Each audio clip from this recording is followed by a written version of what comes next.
Bonjour à toutes et à tous. On va commencer ce webinaire. Bienvenue sur ce webinaire-là qui va traiter de la thématique du travail en extérieur, comment adapter les horaires et les équipements. Juste pour vous redire un mot en introduction du cadre qui nous réunit aujourd'hui, c'est que ces webinaires ont été actés suite au lancement de la conférence sociale régionale qui a été installée en octobre 2025 avec les partenaires sociaux qui ont décidé d'un commun accord de lancer ce format-là. Le sujet qui nous réunit aujourd'hui, c'est la question de la transition écologique et énergétique qui transforme en profondeur nos entreprises, à la fois les modèles productifs, les organisations, les métiers, les compétences. Et les partenaires sociaux ont cette conviction que il faut qu'on soit capable d'accompagner et d'embarquer au sein des entreprises toutes les équipes, à la fois les chefs d'entreprise, mais aussi les salariés.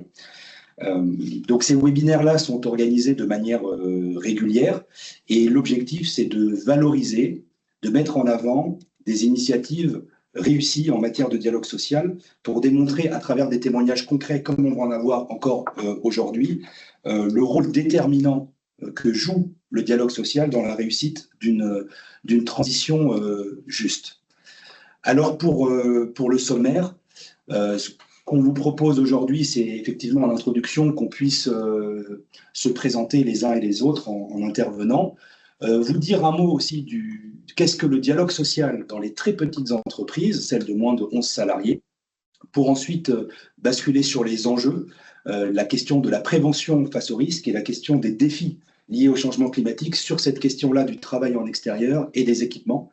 Et ensuite, on va avoir le témoignage de l'entreprise Pachet, qui va nous faire part de son expérience de terrain et qui va illustrer par des exemples le rôle et l'importance du dialogue social que je rappelais en introduction. Et puis, évidemment, en fin de séance, nous réserverons un temps pour des échanges. Donc, merci encore d'être présents parmi nous. Et vous pouvez toutes et tous poser vos questions, l'ensemble de vos questions sur le chat, dans le fil de discussion. On les notera une à une et puis on y apportera des réponses en fin de présentation. Alors, pour la présentation des intervenants, moi, je suis Marouane Issa, je suis délégué général de l'UDP Pays de la Loire, l'Union des entreprises de proximité, qui est un syndicat interprofessionnel qui représente et défend les intérêts des hommes et des femmes à la tête de très petites entreprises. Alors pour ma part, c'est Philippe Michaud, je suis le secrétaire territorial pour la CFDT en Vendée et je suis aussi membre de la commission CPRIA, c'est la commission paritaire interprofessionnelle pour l'artisanat. Bonjour à tous, je suis Christophe Moreau, je suis le directeur régional de l'OPP-BTP sur les Pays de la Loire. J'aurai l'occasion de repréciser un peu qui est l'OPP-BTP tout à l'heure. Bonjour, moi c'est Yoann Louis, je travaille pour l'entreprise Pachet et je suis responsable sur la partie achat de l'entreprise Pachet Couverture et pour les autres entités aussi. Bonjour à tous, donc je suis Nicolas Pachet, je suis le gérant de l'entreprise Pachet Couverture, implantée sur Nantes, Saint-Nazaire et Vannes pour le métier de la couverture, donc travail en hauteur et voilà. Du coup, je me suis présenté donc en tant que membre de la CPRIA, mais en tant que représentant des salariés.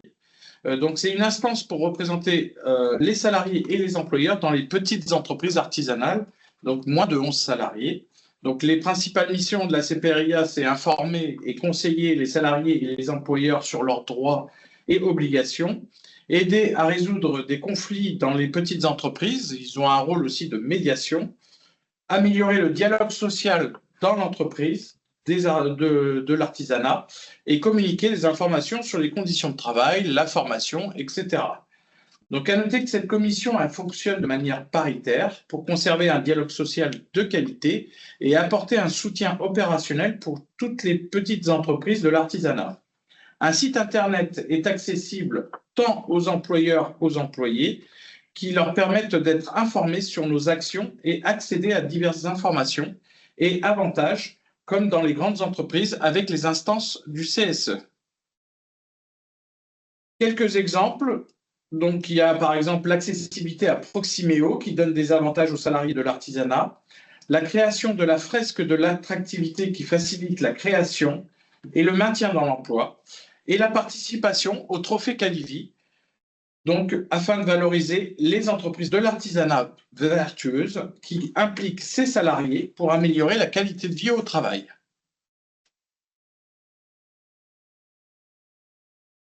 Merci Philippe. Alors pour poser un petit peu les enjeux et la base de nos échanges, on a le plaisir d'accueillir Christophe Moureau, qui est directeur de l'agence OPPBTP pour les Pays de la Loire.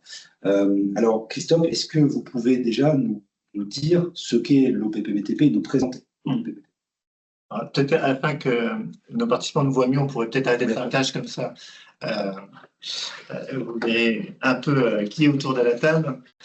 Donc, je suis donc Christophe Moureau, directeur régional de l'OPPBTP. L'OPPBTP, c'est un peu long à prononcer, c'est l'organisme professionnel de prévention du bâtiment et des travaux publics. C'est un organisme de branche. On parle de dialogue social, c'est un organisme paritaire, c'est-à-dire que le conseil d'administration est représenté à la fois de chefs d'entreprise et de salariés. Donc, sa vocation, c'est conseiller les entreprises sur les sujets en matière de prévention, sécurité, conditions de travail, les assister s'ils ont des problématiques, et aussi promouvoir. On fait aussi bien sûr de la formation, du conseil, des études métiers, des études techniques, justement liées aux événements qui font évoluer les risques. Et dans le cadre du sujet qu'on a aujourd'hui, les changements climatiques ont un impact fort. Et donc, on est sur le pont avec les entreprises pour regarder quel impact, quelle bonne pratique on peut mettre en œuvre pour s'adapter. Christophe, vous avez parlé de défis. Alors, très concrètement, la première question, c'est, vous êtes au quotidien en contact avec ces entreprises-là. Quels sont les défis qui sont liés au changement climatique que ces entreprises-là elles rencontrent, notamment sur le sujet qui nous occupe aujourd'hui, la question des horaires, le travail en extérieur, les équipements, etc. Il y a deux défis. Un qui est très impactant sur le travailleur et les conditions de travail, les vies au quotidien. Et il y a un défi technique, puisqu'on s'aperçoit aussi que ça évolue, les méthodes de travail et les matériaux évoluent. Parce que qui dit changement climatique, le mode constructif évolue. C'est-à-dire qu'en fait, il faut à la fois s'adapter pour travailler dans des conditions climatiques qui peuvent être extrêmes, et réapprendre certaines phases de travaux, puisque les matériaux changent. Et ces matériaux changent, peut avoir une évolution technique, mais des fois apporter des contraintes d'exécution. On est sur les deux champs. Et donc, dans les enjeux, si on revient plus précisément sur les conditions de travail, on voit bien que, et on le vit au quotidien, si on veut catégoriser les risques et les dangers pour les opérateurs, on peut dire, alors, on pense aux vagues de forte chaleur, mais pas que. On a vécu aussi les événements climatiques de début d'année avec des phénomènes extrêmes de vent, de pluviométrie importante. Pollution de l'air, puisqu'en phase de forte chaleur, on a une pollution qui évolue et donc qui joue sur les intervenants. Le rayonnement ultraviolet qui sont plus forts. Et un autre élément qu'on a vécu il y a un peu plus longtemps, mais qu'on n'oublie pas, le Covid, c'est-à-dire qu'on a des propagations de virus différents. Donc 5 événements avec des choses qu'on a vécues tous ensemble sur les sujets où il a fallu s'adapter. Et puis, après, les filets sur l'âme, effectivement, c'est notamment les malaises, les pertes de vigilance, les difficultés cognitives, avec donc une accidentologie qui peut être plus importante. Donc, ça veut dire qu'il faut qu'on soit attentif et qu'on s'adapte, sachant qu'un élément important, c'est qu'on s'aperçoit qu'on n'est pas tous sensibles pareil à la chaleur, et c'est surtout qu'on n'a pas tous des signaux d'alerte. Et notamment en forte chaleur, on s'aperçoit qu'il y a des gens qui ne réagissent pas et qui vont jusqu'au malaise sans avoir eu de capteur leur signalant qui s'est exposé à une trop forte chaleur. Donc voilà pour les éléments. Et puis ce qu'on sait, c'est qu'il y a des solutions qui existent. Encore faut-il s'assurer qu'elles soient adaptées aux différents métiers, parce qu'on voit bien que si on prend avec le BTP, entre un couvreur, un plaquiste, un terrassier et un peintre, ils n'ont pas les mêmes conditions de travail. Donc il est très important, si on revient avec Social, que ces changements, ces études, elles se fassent en échange quotidien avec le terrain. Parce qu'entre une solution théorique et technique et la réalité du poste de travail, c'est là où on est là aussi pour accompagner les entreprises et aussi à leur écoute pour pouvoir partager rapidement sur le sujet. Et du coup, par rapport au dernier élément que vous évoquez, Christophe, ça amène naturellement mon autre question. C'est, est-ce que vous pouvez partager avec nous aujourd'hui des exemples très concrets où le dialogue social finalement, a permis à la fois d'améliorer la performance, on va dire, environnementale de l'entreprise, mais en même temps les conditions de travail. Oui, alors en plus, on va tout de suite ensuite directement le témoignage de l'entreprise, et c'est ce qui est important.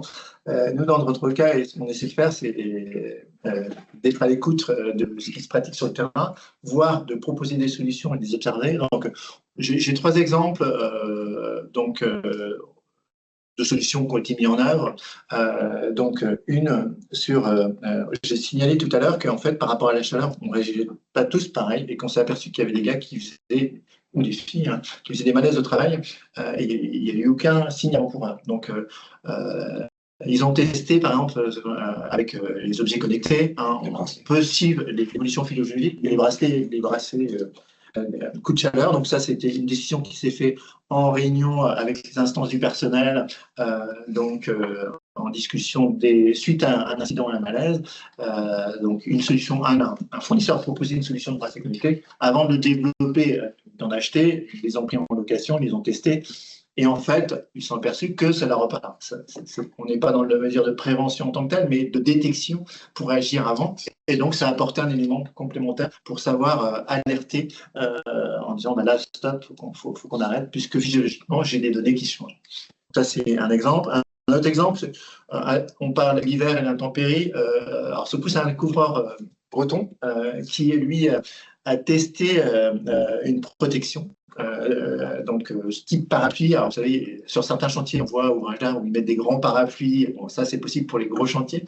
Et lui, il a testé un système de bâche avec son échafaudage. Il le complétait par des éléments qui lui permettent de tenir la structure. Et donc, pour limiter en période plus défavorable au météo, d'être mouillé. Et donc, en mettant une bâche, il était plutôt satisfait. C'est une solution qu'on partage d'ailleurs sur le site internet pour partager aux autres ces éléments-là. Et dernièrement, effectivement, ce que je me suis noté, et là vous en parlerez, c'est l'organisation du travail. On voit bien qu'aussi, que ça soit par rapport à la journée, voire même les périodes de l'année, c'est que je pense qu'il y a des axes de progrès à faire.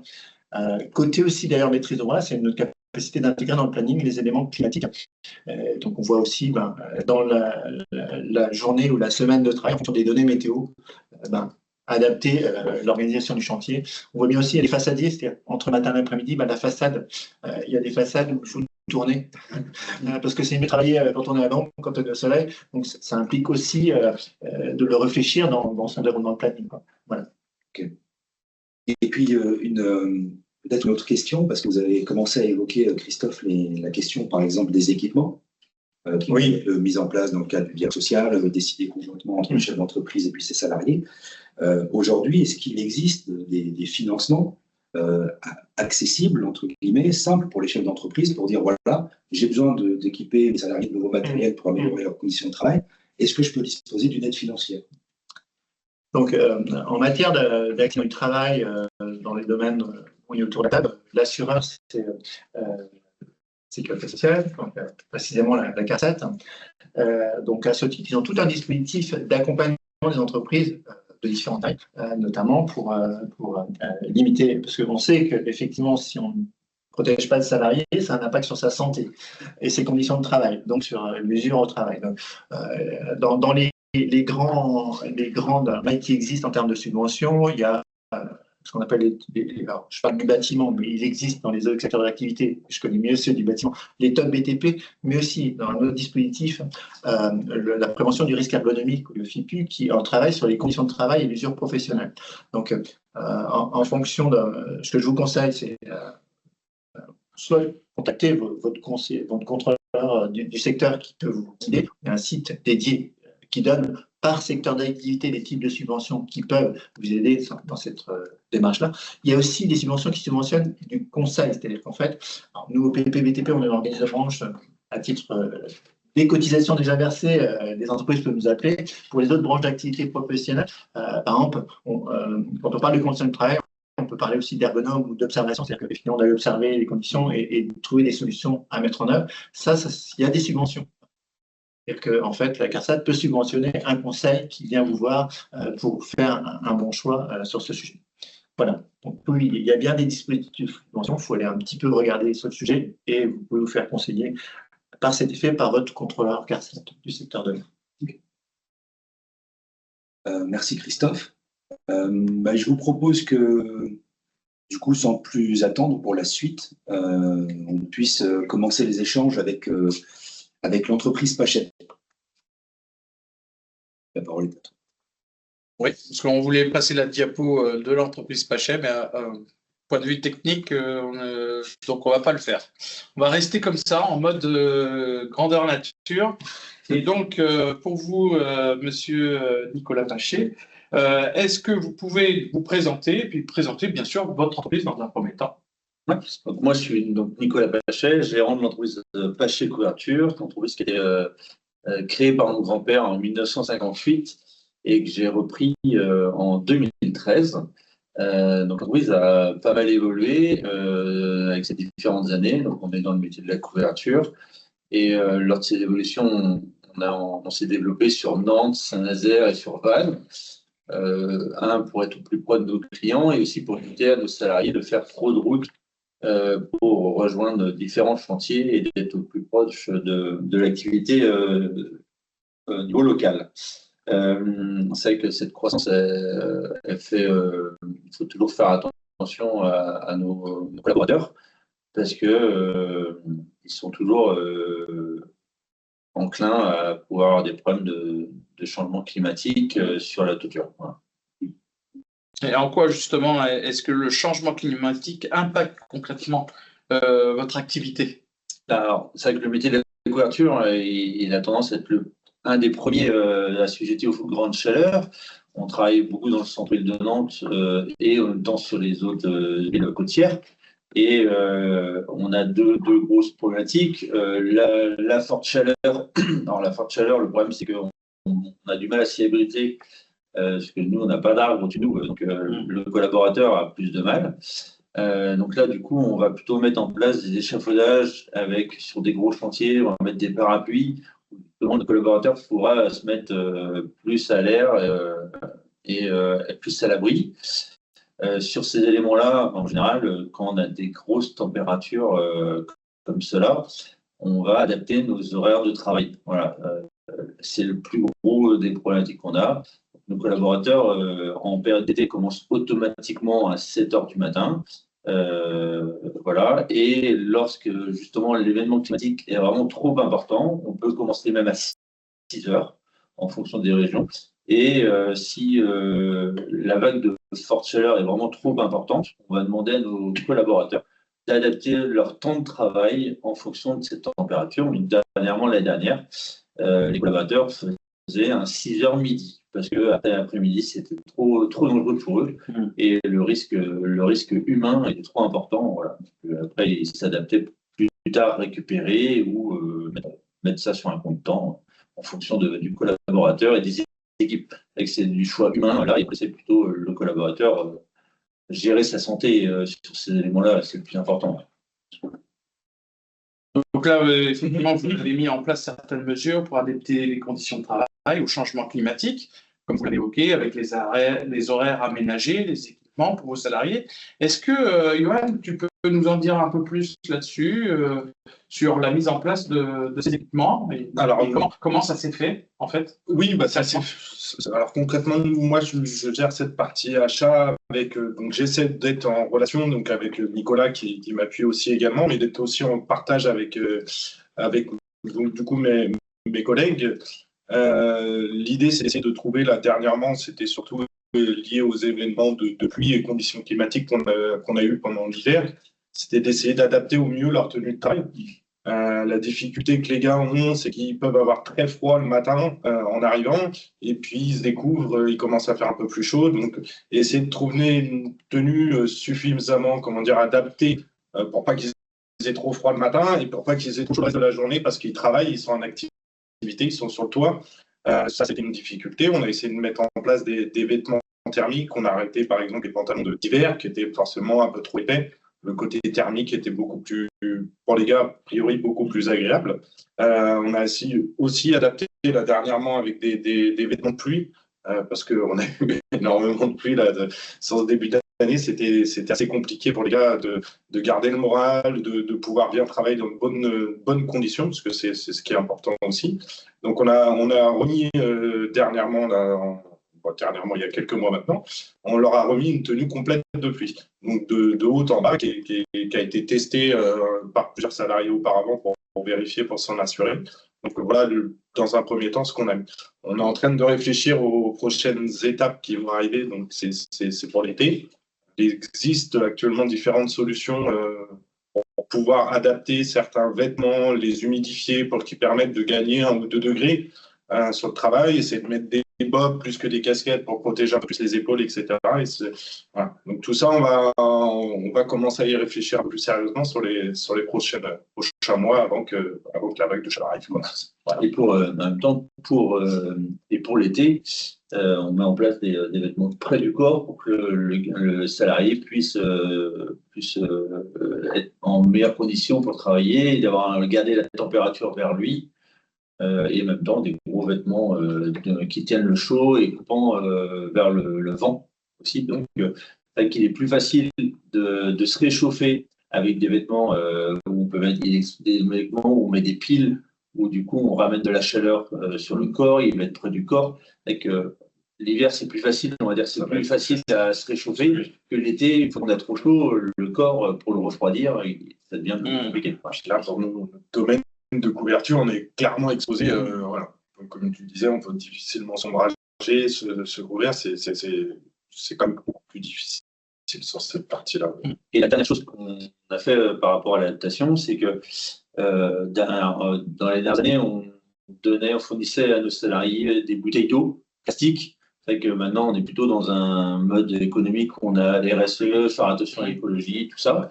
Donc là, l'entreprise, elle a fait un gros investissement. On fournit des gourdes, donc plus des gourdes plastiques, mais des gourdes en aluminium, contenant 1 litre, pour justement mettre de l'eau. Donc l'eau, du coup, avec qui garde 12 heures le frais. Donc ça, c'est pour la période d'été. Donc ils ont chacun leur gourde d'1 litre. On a un point d'eau chaque fois qui est fourni par le client, tout proche.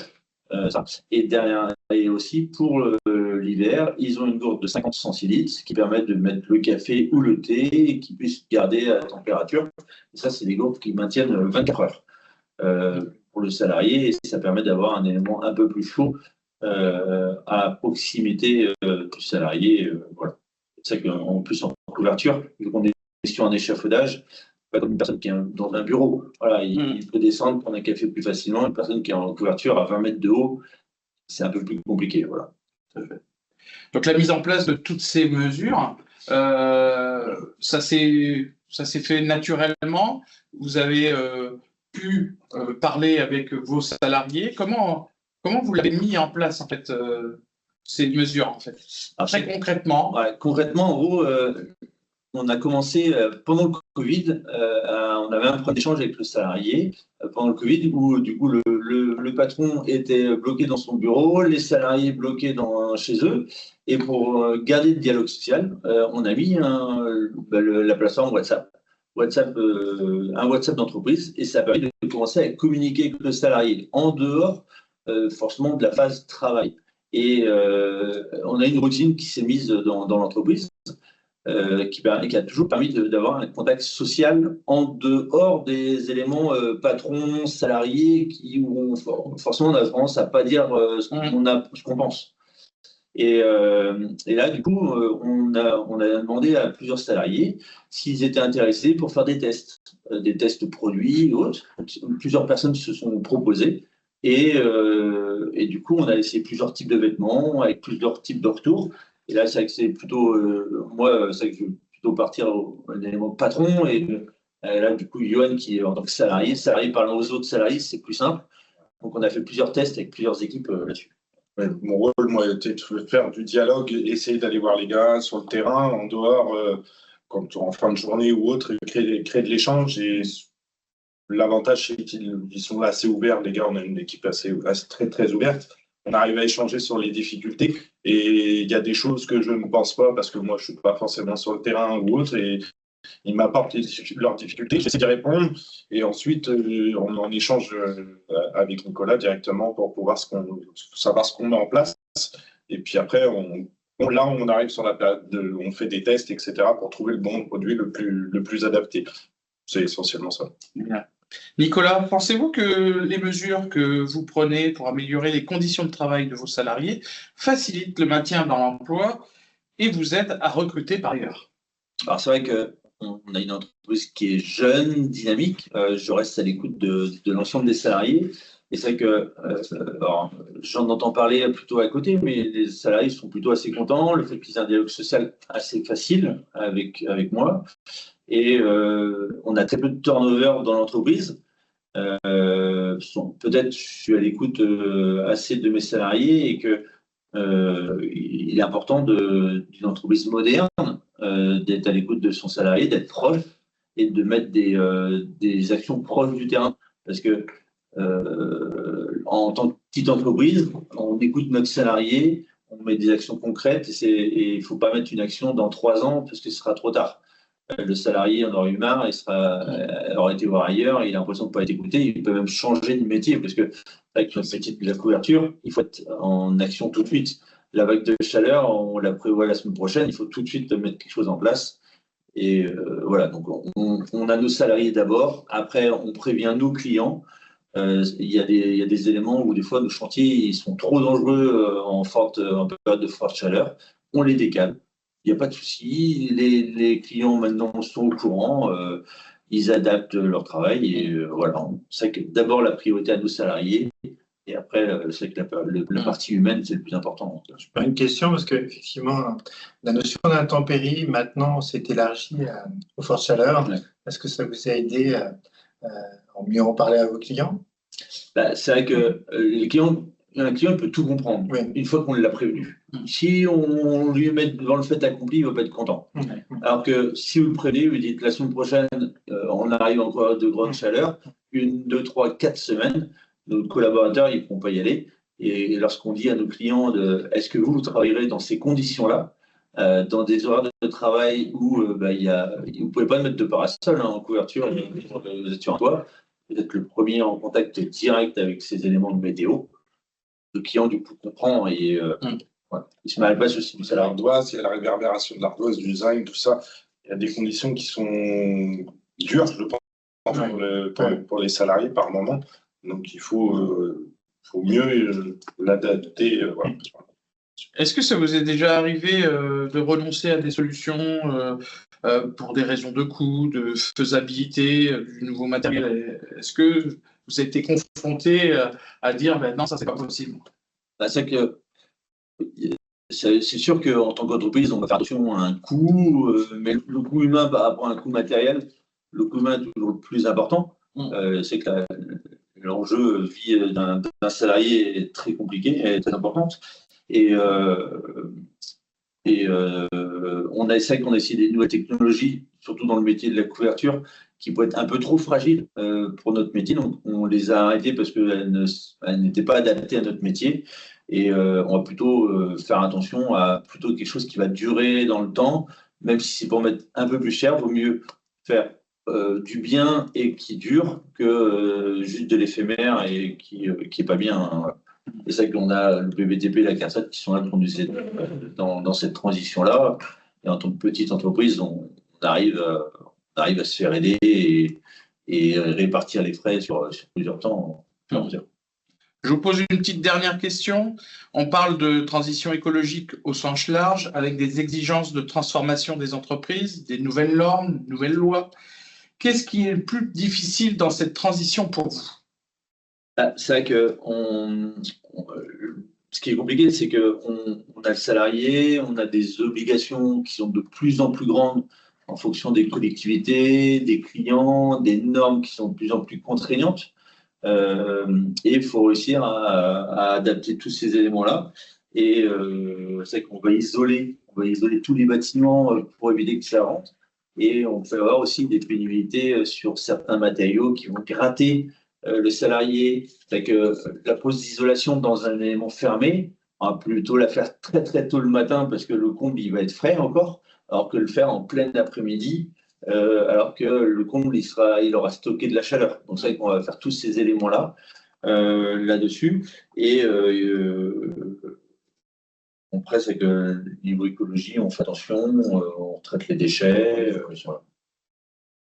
Ok, merci pour votre témoignage, Christophe, Nicolas, et puis Johan, bien sûr. Ce qui nous démontre bien que le dialogue social dans une entreprise, elle est essentielle, quelle que soit sa taille, et qui permet de trouver les solutions adéquates à cette situation de forte chaleur qui touche votre métier. C'est bénéfique pour les deux parties, tant sur la santé ou des salariés avec une adaptation des horaires et des équipements, que sur la productivité de l'entreprise avec une plus grande efficacité sur le travail accompli. Donc pour moi, le dialogue social de qualité passe obligatoirement par l'engagement des salariés, comme l'a témoigné Johan, et de son employeur, toi, Nicolas, avec de bonnes conditions de travail et une reconnaissance du travail afin de maintenir la pérennité de l'entreprise. Merci pour ces échanges et ces témoignages. Je rappelle à celles et ceux qui nous regardent que vous êtes invités évidemment à poser vos questions dans le fil de discussion et on pourra y répondre là tout de suite après. Pour simplement redire un mot par rapport aux échanges là, qui ont eu lieu et rebondir sur ce que vient de dire Philippe, je crois que les webinaires que nous organisons en tant que partenaires sociaux ont bien démontré une chose maintenant avec le recul, c'est l'importance cruciale du dialogue social dans la réussite de cette transition écologique-là. Et le plus tôt les salariés seront associés, parce que c'est ce que j'entends moi aussi de ce que vous dites, et les plus grandes chances de succès il va y avoir après. Et je crois qu'à l'inverse aussi, c'est-à-dire qu'il peut y avoir des demandes tout à fait légitimes, tout à fait innovantes qui viennent de la part de salariés. Et à ce moment-là, on voit que dans une entreprise où l'échange, le dialogue social se fait bien, derrière, le chef d'entreprise ou la chef d'entreprise, elle est aussi plus compréhensible pour mettre en place ces choses-là. Donc, je vous remercie vraiment encore pour ces échanges. Et puis, nous, on est arrivé au temps qui nous était imparti pour vous faire cette présentation. Maintenant, on a un temps qui est réservé pour répondre à vos questions. Donc, je vois Jonathan qui pose une question. Cela m'a peut-être échappé, le nombre de salariés. Et deuxième question, de quelle manière est suivie la mise à jour du DUERP sur ces risques et les outils mis en place? Alors, Nicolas, tu peux répondre. Alors, donc, ma société, donc, il y a 74 salariés répartis sur 4 sites. Donc, en gros, il y a 40 salariés, donc, je parle en personne sur le chantier. Donc, il y a 40 personnes, 40 techniciens qui sont sur Nantes, 15 techniciens qui sont sur Saint-Nazaire et 10 techniciens qui sont sur Vannes. Et après, on va avoir 10 personnes dans les bureaux qui vont gérer un peu tout ça. C'est vrai qu'en fonction de la dimension de l'entreprise et des secteurs géographiques, on va l'adapter différemment, les éléments risques et outils mis en place. C'est vrai que l'agence de Nantes étant plus grande, on va plus facilement faire des tests sur cette agence parce qu'on va être capable de développer 3, 4, 5 tests en même temps sur 5 équipes différentes et avoir tout de suite des retours, le backup terrain. Parce que c'est ça qui fait qu'on puisse avancer dans l'échange social. Une question d'Anna qui souhaite rebondir sur une question. Nous avons parlé de freins, mais en quoi les nouvelles normes de la transition écologique se sont-elles révélées positives pour votre entreprise? Positive ou pas? Si je complète la question. C'est vrai que la transition écologique, je l'ai parlé sur les bouteilles. C'est qu'on gérait des déchets tous les jours. C'était une palette de bouteilles en période de forte chaleur, c'est une palette de bouteilles toutes les 3 semaines. Il faut se rendre compte que sur chantier, une équipe de 3-4 personnes, elle se retrouvait à monter 3-4 paquets d'eau et afin de jeter une quantité astronomique de plastique. Est-ce qu'en 2026, il est normal de jeter cette quantité de plastique qu'on doit remettre en déchetterie, repolluer? Voilà, c'est vrai que la partie aluminium, alors je ne sais pas si l'aluminium est plus vertueux, mais au moins on consomme. Les gars, ils font attention à leur matériel. En plus, c'est personnel. S'ils en demandent une deuxième bouteille, il n'y a pas de souci, il y a une deuxième bouteille, ils ont leur nom. C'est qu'il est important de faire attention à ça et que c'est que les collaborateurs sont très à l'écoute de petits éléments qui sont mis en place.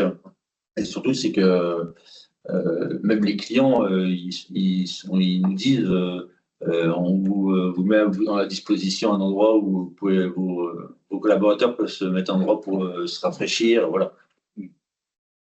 Je pourrais apporter des compléments de ces éléments autour du document unique. Effectivement, c'est un risque à prendre en compte puisque ça a un impact sur l'organisation du travail et donc effectivement, en fonction de l'évolution des risques, le risque identifié doit être tagué dans le document unique et ensuite les mesures mises en œuvre et adaptées au fur et à mesure sont mises à jour, j'imagine, en fonction des choix que vous avez retenus, de ce que vous avez testé, de ce qui est mis en œuvre sur le terrain.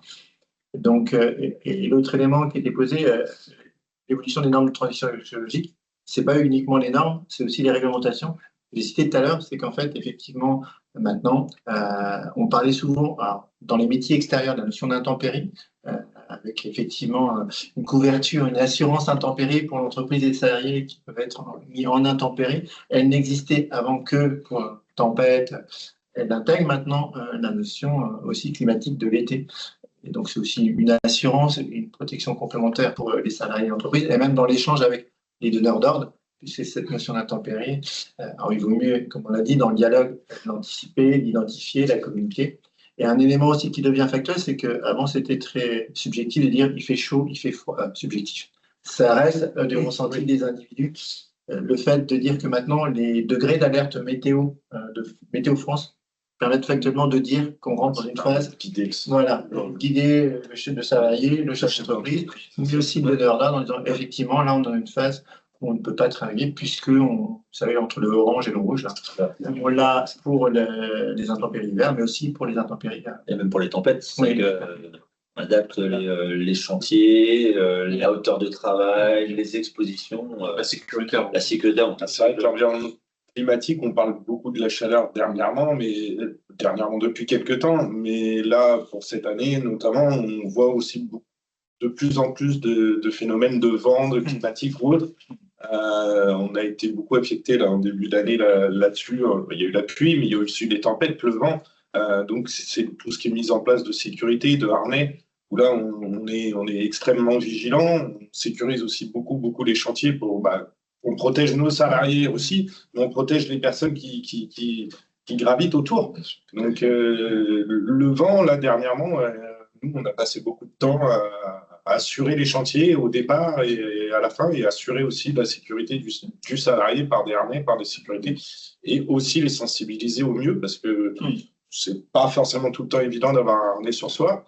Mais il peut sauver des vies et c'est important de s'assurer. Justement, donc, est-ce que, pour Nicolas, une question, Johan, il existe des temps de réunion avec les salariés justement pour échanger collectivement sur ces questions, les impacts sur les conditions de travail et les nouvelles solutions possibles? Est-ce que vous faites des réunions récurrentes? Alors, c'est vrai que généralement, le point fin de semaine, c'est que le vendredi après-midi, c'est un point d'échange dans l'entreprise où l'ensemble des salariés de l'entreprise, ceux qui habitent dans le secteur nantais, et après, des fois, je me déplace sur les autres agences. Le vendredi après-midi, les gars souvent viennent plus tôt, rentrent 1 heure plus tôt, ils vident leur camion, et en même temps, on a les échanges terrain avec l'ensemble des collaborateurs. Et c'est vrai qu'on a tendance à parler souvent avec le chef de chantier. C'est celui qui va en avoir plus facilement tous les jours, mais on a aussi les collaborateurs qui sont les seconds, les troisièmes de chantier, ce qu'on a des fois vulgairement les manœuvres. Mais ces personnes-là, ils ont autant de valeur dans l'entreprise et on doit avoir autant d'écoute avec eux. Et c'est vrai que c'est dans ces moments-là où on est un peu plus proche avec les collaborateurs.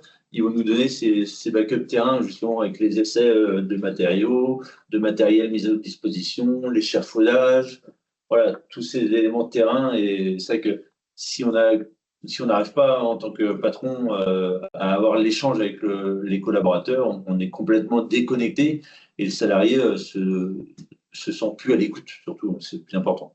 Tu as mis aussi en place le WhatsApp aussi qui fonctionne bien, où on arrive à échanger tout au long de la journée ou autre pour des difficultés. Et ça fonctionne bien aussi. Ces groupes de conversation qui sont accessibles à tout le monde, où on peut faire son ressenti terrain.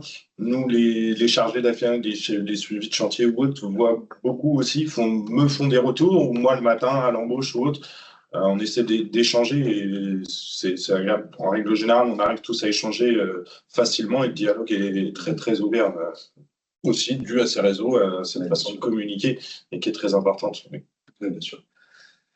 Il y a une question de Samuel. Pensez-vous que ce que vous avez pu apporter aux salariés face à ces modifications climatiques sont possibles uniquement pour des tailles d'entreprise disposant d'un minimum de salariés?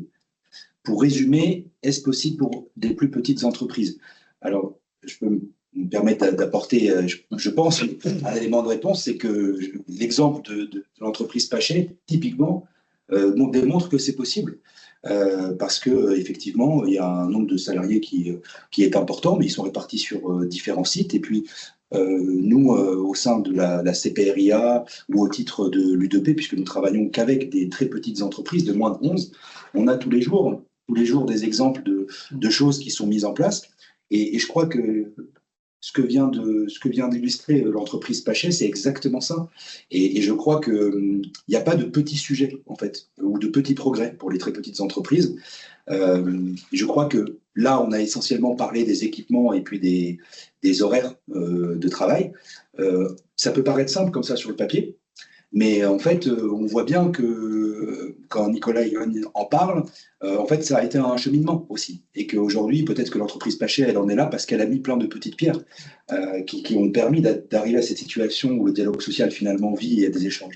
Donc, je ne crois pas que ce soit réservé aux petites entreprises. En revanche, je crois, et pour côtoyer nos chefs d'entreprise au quotidien, qu'il y a un besoin d'accompagnement qui est plus fort chez eux que pour des groupes qui peuvent être plus structurés. Ça, c'est une certitude. Mais cet accompagnement, je pense qu'il existe. C'est aussi à nous, partenaires sociaux, de le faire vivre, aux agences, de le faire vivre. Mais je pense que oui, c'est possible. L'exemple, on a une spécificité dans le bâtiment, puisque les entreprises des BTP ont créé l'organisme de promotion. Justement, l'idée, c'était ce qu'on fait aujourd'hui, c'est partager les pratiques, bénéficier des expériences des uns.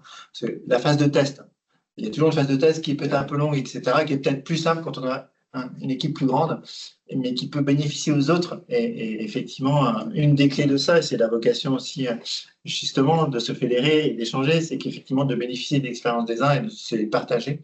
Donc, nous, on le fait historiquement depuis de nombreuses années. Ce que les uns ont testé, on les partage aux autres pour qu'ils gagnent certaines étapes. Il fournit aussi quelques petits outils, parce que comme on dit, on a parlé temps d'échange, partage. Faut-il des fois préparer le temps d'échange? Il le fait naturellement, mais c'est aussi mettre à disposition ce qu'on essaie de faire nous aussi, des petits kits. Parce que, par exemple, on est un sujet qu'on a parlé, c'est que les gens ne sont pas forcément sensibles à ce risque-là. Donc, nous, on a sorti dernièrement un petit kit, ne serait-ce pour parler pendant 10 minutes avec son équipe pour dire, bah voilà, qu'est-ce qu'ils pensent, c'est quoi le seuil, quand est-ce que c'est dangereux pour moi, et donc ça crée l'échange. Et après, il faut en parler, parce que de ne pas en parler, en fait, en final, on le sous-estime. C'est nouveau pour nous, en fait, notamment les tempêtes, moins, mais quoique les tempêtes fortes, si. Et par contre, la température, c'est quand même quelque chose de relativement nouveau sur lequel, en fait, on n'est pas forcément sensible. Et donc, les gens s'exposent à des risques. On est tous différents. Mais en plus, oui, on réagit différemment. Pour la taille des entreprises, nous, la difficulté, c'est qu'on a une entreprise où l'échange avec tout le monde et d'où la mise en place du WhatsApp, de l'échange, d'essayer de communiquer avec les terrains. Pour une petite entreprise, on arrive à voir ses salariés un peu plus à proximité. Tout dépend de la taille de l'entreprise, mais quand on arrive sur une équipe de dizaines de personnes, on a plus de proximité et l'échange se fait naturellement. Nous, la difficulté qu'on a, plus on est nombreux, plus on augmente, moins on arrive à avoir de personnes tout de suite devant nous. Et l'idée du WhatsApp, de créer des groupes de conversation est une très bonne solution, je pense, pour pouvoir répondre à ces solutions-là. Bah écoutez, on est très ponctuel, parce qu'il est 12h47, on devait conclure à 12h45, mais en tout cas, je souhaitais, au nom de l'ensemble des partenaires sociaux et puis de la conférence sociale régionale, vous remercier très sincèrement pour votre participation, les questions que vous avez posées. Ce webinaire, il sera disponible en replay sur la chaîne YouTube du Carry4F, que je remercie au même titre que l'ARACT, qui sont nos partenaires. Et restez branchés du coup sur les réseaux sociaux des différents partenaires sociaux pour obtenir la date du prochain webinaire ainsi que la thématique qui vous seront dévoilées plus tard. Nous vous souhaitons à toutes et à tous une excellente après-midi. Merci encore pour votre participation et puis à très bientôt.